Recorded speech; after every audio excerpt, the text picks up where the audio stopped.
Superman, the last son of Krypton. We open on a diner in Metropolis where a couple of old men are discussing Superman. How can you trust him? You don't know who he is. You can see who he is. It's not like he wears a mask. Sure. I know the story. He shows up almost a year ago, gives an interview saying he's from another planet, but he grew up here, and we're supposed to just take that on good faith. Faith? Sure. Like you have faith in the weather, or God. Pardon me. Clark Kent is 30 years old, and picking up his cup of coffee on his way into work. He's tall, built, handsome, but there's something demure about him. He's aware of his social privilege as a large, able-bodied white man in North America, and he goes out of his way to downplay it. He's so strong, he allows himself to be meek, to give others more room. He's a good listener. What do you think about Superman?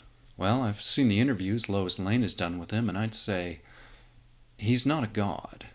He's just a man. I think he wants to do the right thing. I think he even struggles with it. Ah, what do you know, nerd? Across the diner, a big tough guy starts manhandling a waitress, so Clark gets involved. Excuse me, sir, but I don't believe that's a respectful way to treat another person. Jesus, would you listen to Mr. Eloquent with his fucking tie over here? You don't like my behavior? What are you gonna do about it? I'm just trying to have a conversation. Yeah, sure you are. Well, come on, sissy. Step up. Take a swing at a real man and see what happens. Clark smirks. I know you're kind. It's all a big dominance display. You want to show everybody that you own her and you can do whatever you want because you're a big man. And it's all just because you're afraid. Afraid of the truth that you're not a big man. You're just a weak little boy, lost in the world. Oh, well, screw you, asshole. And the guy goes to throw a punch. We close up on Clark with just a hint of a smile. He knows he's about to teach this guy a much-needed lesson in manners. The guy's hand busts on Clark's face, and the guy falls down to the floor. Clark excuses himself from the diner as somebody calls an ambulance. Meanwhile, at the Daily Planet, a few dozen journalists and editors work on a single floor of a large office building. It's frumpy, but active. As Clark enters, he's approached by a large man who's drinking an almost comically oversized cup of coffee. This is Perry White, 58 years old, hard as nails, except around the midsection. Kent! Yes, Mr. White? We've been getting nothing but angry responses to your editorial on the homeschooling fiasco. That's some real good work. Thank you, Mr. White. Shut up and get back to work. Smiling, Clark heads over to his desk where Lois is lingering. Lois is 32 and sharp. She's been the cleverest and most competent person in the room all her life, though Clark brings some of that into question for her. She respects him as a writer, and she sees how strong and attractive he is, and she knows there's more to him than that. So what's he got you on? I'm still working on the housing shortage. It's good stuff, but... Clark shakes his head. But I'd still be rather taking it on from the Luthor angle, and Perry's just not having it. Lois smiles. You really have it out for that guy. No, he's got it out for... Superman? And there's our reveal. Lois knows Clark is Superman, and it's not a big deal. They're friends. Not exactly dating, but there's a vibe between them. They're both very clever, attractive people.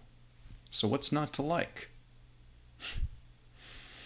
Clark just shakes his head. Luthor's a slimeball and a slumlord. I love it when you talk like you're from the 1940s, Kent. You know it's true, Lois. Yeah, well, there's what's true, and then there's what you can prove, and then there's what'll hold up in court. And Luthors have owned the judges in this town since back when bootlegging was a viable means of establishing an empire. Well, what are you going to do? I'm going to watch him. I'm not going to wait for him to slip up. Good luck with that, Kent. Say, Lois, I was wondering. Not tonight, Kent. I got deadlines to meet. Lois heads off to her own desk, and Jimmy Olsen, copy boy, 25, walks up. Was that going to be a date? That was the general idea. You guys haven't hung out in a while, have you? Not since the Christmas party. Were you hooked up? It wasn't like that. Of course it wasn't. We just kissed. Listen, Clark, man, here's the thing, okay? You intimidate her. And that's weird for her, because she usually owns intimidation. That's like her game. That's her stock in trade. I intimidate her? Dude. Of course Jimmy knows Clark's secret as well. But I mean, I'm just me. You know that. Well, yeah, but I'm like your best pal. I know you. I've seen how human you can be. Like how you cry at the end of The Princess Bride? It's sweet. They love each other so much. And back when we were roommates, I've seen you jamming out to the Spin Doctors in your undies. So I know how refreshingly human you really are. Disturbingly, even. Thanks, pal. It's cool, brother. Just, give her some time. She'll figure it out. She's smart. In the meantime, just keep yourself busy. Clark grins. And then we get a 5-minute action montage set to the Elvis JXL Little Less Conversation remix. Clark rescues people from a fire. He smashes a giant robot that's robbing a bank. He stops an avalanche from destroying a house. He diverts a river to prevent a flood. He beats the crap out of Lobo.